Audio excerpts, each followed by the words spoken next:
wasi'athum. Kalau seandainya manusia mentadabburi, mempelajari, merenungi surah Al-Asr ini, maka surah ini cukup bagi mereka, menjadikan mereka orang-orang yang baik, membuat mereka dari orang yang tidak baik berubah menjadi orang-orang yang gemar melakukan kebaikan. Dan surah ini jemaah yang dimuliakan Allah Subhanahu wa taala, surat Al-Asr adalah surah Makkiyah. Surah di dalam Al-Qur'an itu antara dua. Kalau tidak Makkiyah maka dia Madaniyah. Makkiyah dikatakan surah itu Makkiyah apabila dia itu turunnya sebelum Nabi hijrah dari Mekah ke Madinah.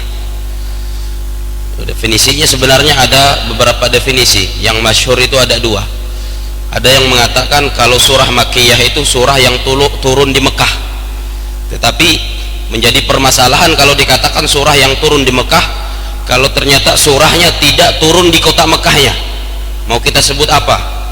Oleh karenanya ada para ulama yang membawakan pengertian atau definisi yang lebih mencakup, yang lebih komplit. Kata mereka surah Makkiyah itu adalah surah-surah dalam Al-Quran yang turun sebelum Nabi melakukan hijrah dari Mekah ke Madinah. Adapun sebaliknya surah Madaniyah, atau ada juga nanti ayat Madaniyah, ayat atau surah Al-Quran yang turun kepada baginda Nabi Sallallahu Alaihi Wasallam sesudah beliau hijrah ke Madinah, dimanapun turunnya, asalkan dia turun setelah hijrah, maka dia dikatakan Madaniyah walaupun turunnya di Mekah. Seperti misalnya surah Idza jaa nasrullahi wal fath. Ini surah Madaniyah tapi turun di Mekah. Kenapa? Karena turunnya setelah Nabi Shallallahu Alaihi Wasallam hijrah ke Madinah. Muhun si Mekah tapi disebut surah Madaniyah. Nah, surat Al-Asr itu surah Makkiyah, surah yang turun sebelum Nabi hijrah. Dan menarik, para sahabat Nabi radhiyallahu anhum itu memiliki kebiasaan apabila di antara mereka bertemu satu sama lain, maka mereka tidak akan berpisah sebelum membacakan, salah satunya membacakan surat Al-Asr ini. Jadi kalau terumpak, bersalaman, beromong, kemudian ketika hendak bubar, hendak pisah, mereka selalu salah satunya membacakan surat Al-Asr, baru mereka saling memberi salam, baru berpisah. Dan ini dikatakan sunnah di dalam syariat Islam, di dalam agama kita. Nah, di awal surah Allah Subhanahu wa taala berfirman, apa kata Allah? Wal asri, demi masa, demi waktu. Ini disebut dengan uslub al-qasam, gaya bahasa sumpah. Gaya bahasa sumpah. Dan sumpah di dalam Al-Qur'an itu memiliki 4 rukun. Sumpah di dalam Al-Qur'an memiliki 4 rukun. Ada yang disebut dengan al-muqsim, orang yang bersumpah. Dalam hal ini dalam surat Al-Asr atau di dalam surah-surah lain juga di dalam Al-Quran itu Allah Subhanahu wa taala. Banyak Allah bersumpah. Banyak Allah bersumpah di dalam surah-surah lain di dalam Al-Quran. Nah, ada al-muqsim, rukun pertama adalah al-muqsim, orang yang bersumpah. Kemudian yang kedua al-muqsam bihi, yaitu objek yang dijadikan sumpah. Objek yang dijadikan sumpah di dalam surah ini Al-Asr, yang dijadikan objek sumpah oleh Allah adalah kalimat Al-Asr yang maknanya adalah waktu dan masa. Kemudian ada al-muqsam alaih, yaitu tujuan Allah Subhanahu wa taala bersumpah. Kenapa Allah itu sampai bersumpah di dalam surat ini? Ada apa sebenarnya yang ingin Allah sampaikan? Nah, itu disebut dengan al-muqsam alaih.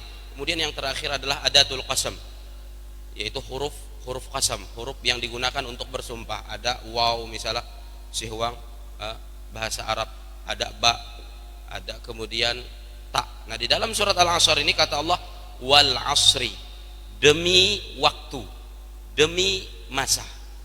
Kenapa Allah bersumpah dengan masa? Kenapa Allah bersumpah dengan waktu?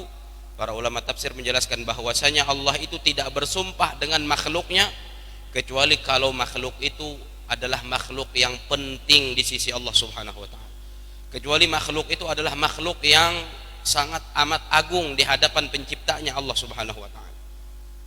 Ketika waktu ini dijadikan objek sumpah oleh Allah, berarti waktu ini adalah sesuatu yang sangat amat berharga di hadapan Allah, sesuatu yang sangat amat penting di sisi Allah Subhanahu wa taala.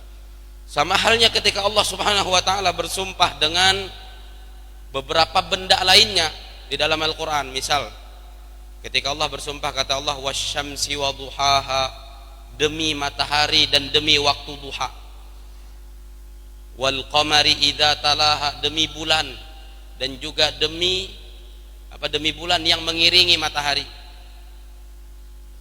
Nah, ini menunjukkan bahwa matahari ini adalah makhluk yang agung, makhluk yang sangat luar biasa di sisi Allah Subhanahu wa taala.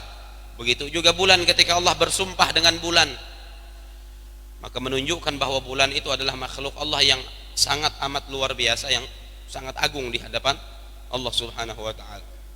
Dalam surah lain misalnya Allah berfirman wadduha wal laili idza saja, demi waktu duha dan demi waktu malam apabila dia menyelimuti waktu siang. Allah bersumpah di dalam surat Ad-Duha ini dengan waktu duha. Ini menunjukkan bahwa waktu duha ini sesuatu yang sangat amat besar manfaatnya di sisi Allah, sesuatu yang sangat amat berharga di sisi Allah Subhanahu wa taala. Di dalam surat Al-Asr ketika Allah bersumpah dengan waktu, ketika Allah bersumpah dengan masa, itu menunjukkan bahwa waktu itu sangat amat berharga di hadapan Allah Subhanahu wa taala. Dan benar, saking berharganya waktu ini dan banyak orang yang melalaikan. Nabi SAW dalam hadis itu mengatakan apa? Ikhwan Rasulullah, ni'matani, ada dua nikmat, maghbunun fihi ma katsirun minan nas. Kebanyakan manusia itu tertipu dengan dua nikmat itu. Jadi ada dua nikmat ikhwan Rasulullah yang kearean manusia tertipu. Itah sendiri itu kan manusia. Dua nikmat ini banyak yang tertipu dengan keduanya. Apa saja dua nikmat itu? Yang pertama kata Nabi SAW, as-sihhatu, nikmat kesehatan. Banyak yang tertipu dengan nikmat kesehatan, sehingga ketika masih sehat tidak mau memanfaatkan kesehatannya untuk memperbanyak ibadah kepada Allah, tidak mau menggunakan kesehatannya untuk memperbanyak amal soleh dan kebaikan. Pas haban hanyar sadar bahwa sehat itu nikmat yang luar biasa, hantamiin bihin yakum, tidak memanfaatkannya untuk melakukan ibadah-ibadah kepada Allah dan memperbanyak kebaikan-kebaikan di sisi Allah. Namun lagi sehat tuh ini sadar kita. Coba kareh pas setruk, kan lagi musim-musim setruk tuh. Pas setruk, bila kawa begerekam, cuman si hunjun kursi roda atau si hunjun tilam mah hendak. Ketika menggite uluh lain kawa menanjung marat masjid, ketika menggite uluh lain kawa menggawi ibadah-ibadah, hanya ada perasaan menyesal si wang atu. Entemein bihin. Ketika yaku masih sehat, tidak rajin jam menuju masjid. Entemein bihin ketika yaku masih sehat, tidak rajin melakukan ibadah dan ketaatan serta amal soleh. Lalu muncul penyesalan dan terlambat sudah. Kecuali kalau sakitnya masih sakit yang biasa, yang masih memungkinkan untuk cepat sembuh setelah itu. Tapi kadang-kadang walaupun jadi inengah habanam, kemudian ada rasa ada rasa penyesalan, imbah waras ini haun dari penyesalan. Itulah manusia. Makanya nyebut Nabi SAW secara khusus dalam hadis tadi, dua nikmat kebanyakan manusia itu tertipu dengannya. Nikmat kesehatan. Nikmat kesehatan harusnya dimanfaatkan. Hantam mumpung lagi sehat tuh nitah kawa beribadah, itah nyaman beribadah. Kalau jadi habanam, uyuh, itah hendak melakukan ibadah, hendak beluak huma menuju masjid, menuju langgar, menuju musola sembahyang berjamaah. Jadi mumpung alhamdulillah masih sehat, masih diberikan kesehatan dan keafiatan oleh Allah, manfaatkan. Dalam hadis lain Nabi SAW mengatakan ketika beliau bersabda, "Ightanim khamsan qabla khamsin." Manfaatkanlah 5 perkara sebelum datangnya 5 perkara. Jadi selagi ada kesempatan untuk melakukan kebaikan dan kita masih sehat, lakukan. Karena ketika datang masa sakit kita tidak bisa lagi melakukan kebaikan. Makanya Nabi, manfaatkanlah 5 perkara sebelum datangnya 5 perkara. Salah satu yang disebutkan oleh baginda Nabi Muhammad sallallahu alaihi wasallam, apa kata beliau? Sihhataka qabla saqamik. Manfaatkan masa sehatmu sebelum datang masa sakitmu. Kita semua ini berpotensi sakit. Maka Rasulullah mengingatkan kita sebelum dumah masa sakit deh. Mumpung masih masa-masa sehat, manfaatkan masa sehat. Hantam kalau jadi haban, uyuh hendak beribadah kepada Allah Subhanahu wa taala. nang waras kin buyuh anu lagi nang haban. Kemudian yang kedua kata Rasulullah SAW, nikmat yang kebanyakan manusia itu lalai dan lupa dan tertipu, yaitu setelah beliau mengatakan as-sihah, yang kedua kata Nabi SAW, wal faragh, nikmat waktu luang. Waktu luang kan kadang-kadang kita tuh are waktu terbuang, are waktu terbuang. Mestinya setiap waktu bagi umat Islam itu adalah kesempatan untuk memperbanyak kebaikan dan ibadah di sisi Allah Subhanahu wa taala. Tidak dengan ibadah-ibadah yang berat, tidak dengan ibadah-ibadah yang besar, lakukan ibadah-ibadah yang kecil.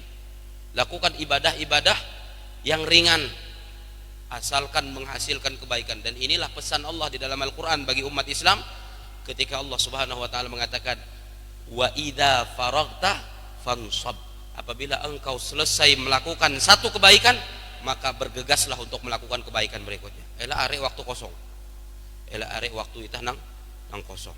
Orang yang kebanyakan waktunya kosong itu adalah orang yang tertipu dengan nikmat ini. Dan di dalam hadis yang tadi kita sampaikan, di antara yang juga disebutkan oleh Nabi selain manfaatkan masa sehatmu sebelum datang masa sakitmu, kata Nabi sallallahu alaihi wasallam, wa faraghaka qabla syughlik, manfaatkan masa luangmu sebelum datang masa sibukmu. Ayo, sebelum sibuk. Eneng kawa inggawi itah dari ibadah kepada Allah. Itah tun kan cuman kumpulan hari-hari.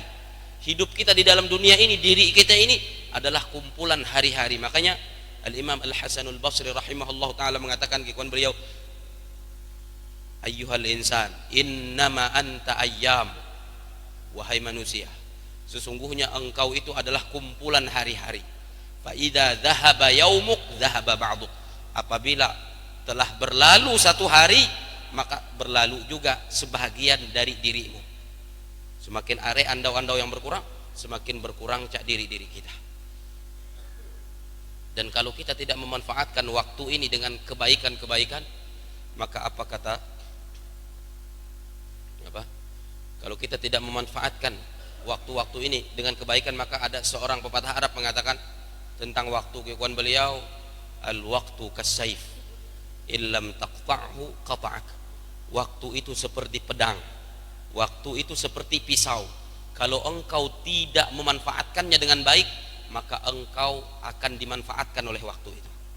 Maka waktu akan menggiring kita untuk melakukan dosa-dosa. Kalau kita tidak memanfaatkan waktu kita untuk kebaikan, maka waktu ini akan menjerumuskan kita ke dalam dosa dan maksiat kepada Allah Subhanahu wa taala. Dan berapa banyak orang yang binasa karena waktu luang yang tidak dia manfaatkan untuk kebaikan, kemudian digiring oleh waktunya, diseret oleh waktunya untuk berbuat dosa dan maksiat kepada Allah Subhanahu wa taala. Makanya kita harus pandai-pandai untuk memanfaatkan waktu kita, jangan sampai kita yang dimanfaatkan oleh waktu untuk berbuat dosa kepada Allah Subhanahu wa taala. Kemudian yang ini kan menunjukkan pentingnya waktu, makanya Allah sampai bersumpah sebelum surat Al-Asr itu dengan waktu. Wal asri, demi waktu kata Allah.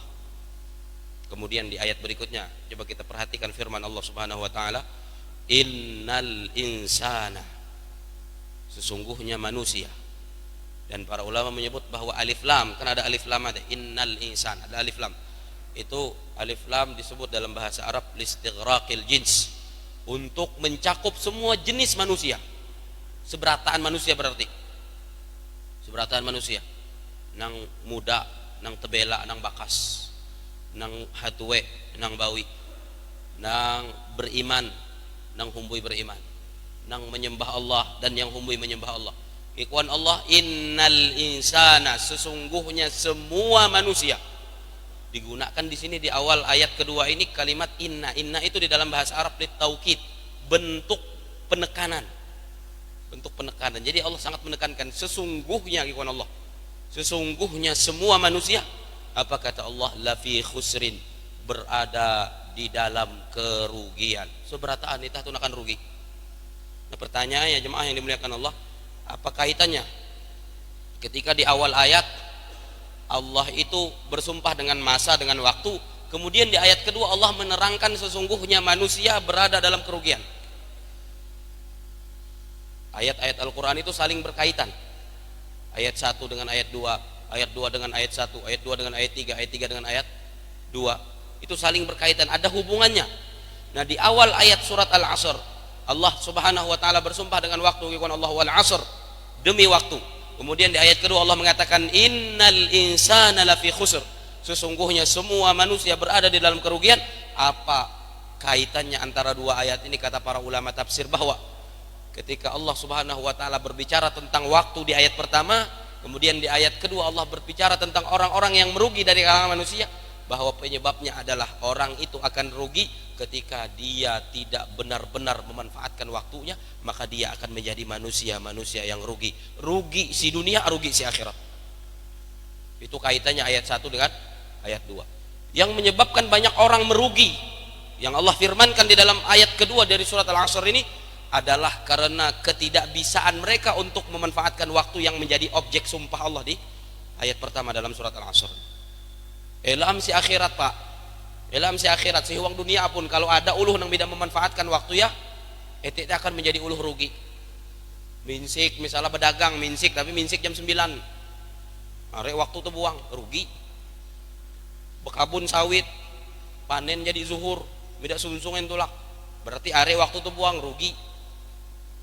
Kesuksesan di dunia, kita lihat saja siapapun yang sukses dalam dunia ini, maka salah satu kunci sukses mereka adalah orang-orang yang memanfaatkan waktu mereka.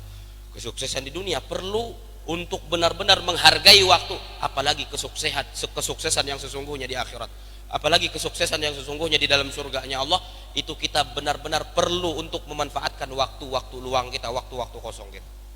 Kalau sukses di dunia saja perlu untuk menata waktu, perlu untuk memperbaiki bagaimana kita menggunakan waktu, apalagi kesuksesan di akhirat, apalagi kesuksesan di hari kiamat. Makanya ini Allah katakan innal insana lafi khusr, sesungguhnya seluruh manusia, semua manusia berada di dalam kerugian.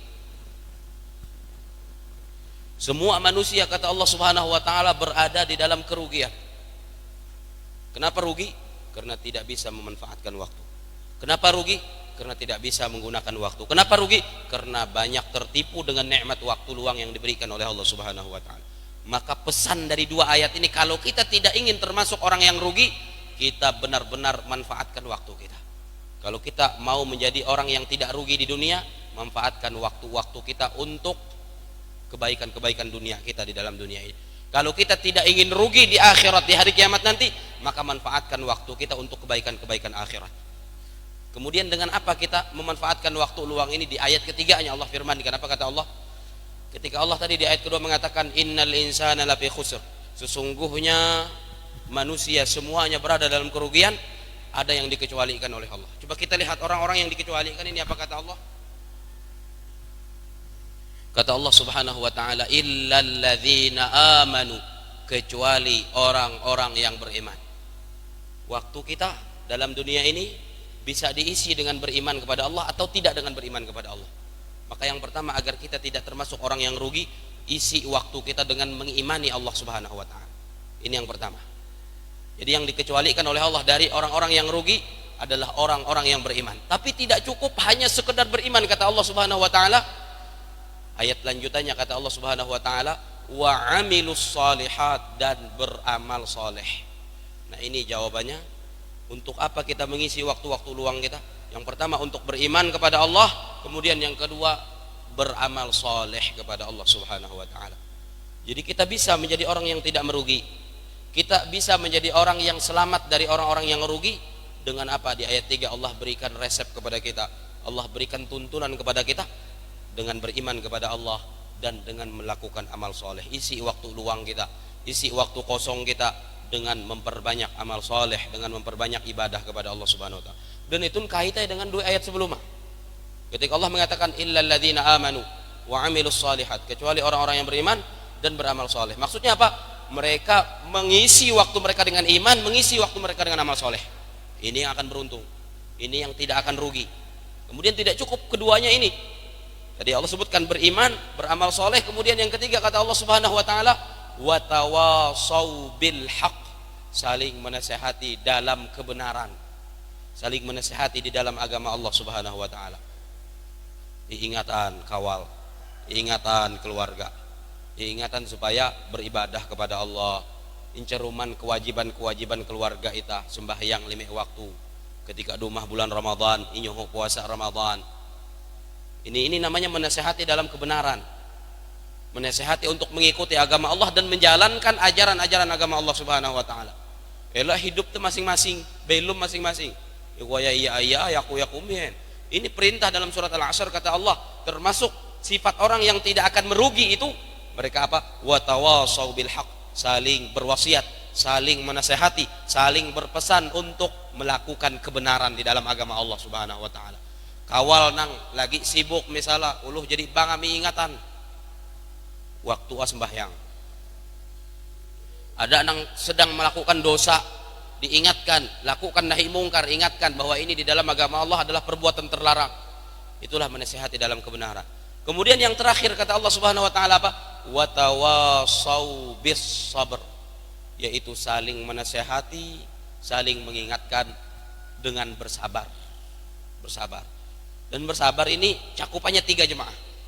Bersabar itu cakupannya 3. Kalau selama ini kita memahami sabar teh kalau cuma dapat ujian, sebenarnya di dalam agama Allah sabar itu dalam 3 hal.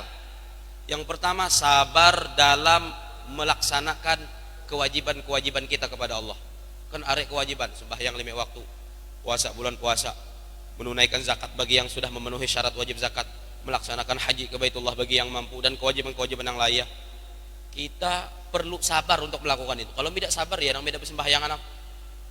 Uluh nang tidak sanggup sembahyang, hantam tidak sabar menjalankan sembahyang. Tidak sabar. Makanya perlu sabar melakukan kebaikan, perlu sabar melakukan amal soleh, perlu sabar melakukan ketaatan. Dan ini berat. Makanya kalau mampu diberi kesabaran oleh Allah, itu adalah sesuatu anugerah yang sangat amat luar biasa. Kemudian yang kedua, sabar dalam meninggalkan larangan Allah. Karena ada larangan-larangan Allah. Umbui tahu bijudi, umbui tahu bezina, umbui tahu minum minuman keras, umbui tahu riba, umbui tahu mencuri dan lain sebagainya. Itu agar kita bisa meninggalkan itu perlu kesabaran. Uluh nang kemudian terjerumus ke dalam dosa karena dia tidak memiliki kesabaran. Nah, nang semacam itu nitah perlu mengingat ya. Itah perlu memberikan nasihat supaya kau bersabar. Jadi bersabar dalam menjalankan syariat Allah, menjalankan perintah Allah, bersabar dalam meninggalkan larangan Allah. Kemudian yang ketiga yang biasa sering kita dengar, bersabar dalam menghadapi ujian dan cobaan yang diberikan oleh Allah Subhanahu wa taala. Dan itu kita perlu saling menasehati juga. Perlu untuk saling mengingatkan juga. Kan kadang-kadang dapat musibah, pukulan pertama musibah teh kawak mahawi uluh tuh hilang kontrol. Tahu merunta-runta lah, tahu mengamuk-ngamuk lah. Makanya saling mengingatkan ikhwan Allah. Itulah ciri-ciri orang yang tidak rugi di dunia dan tidak rugi di akhirat. Mudah-mudahan kita termasuk manusia-manusia yang beruntung di dunia, beruntung di akhirat. Mudah-mudahan kita tidak termasuk orang-orang yang merugi di dunia dan merugi di akhirat. Mudah-mudahan kita diberi taufik oleh Allah untuk memanfaatkan waktu kita untuk beramal saleh, untuk saling menasihati dalam kebenaran, untuk saling menasihati untuk bersabar di dalam agama Allah Subhanahu wa taala. Amin ya rabbal alamin. Subhanakallahumma wa bihamdika asyhadu an la ilaha illa anta astaghfiruka wa atubu ilaik. Assalamualaikum warahmatullahi wabarakatuh.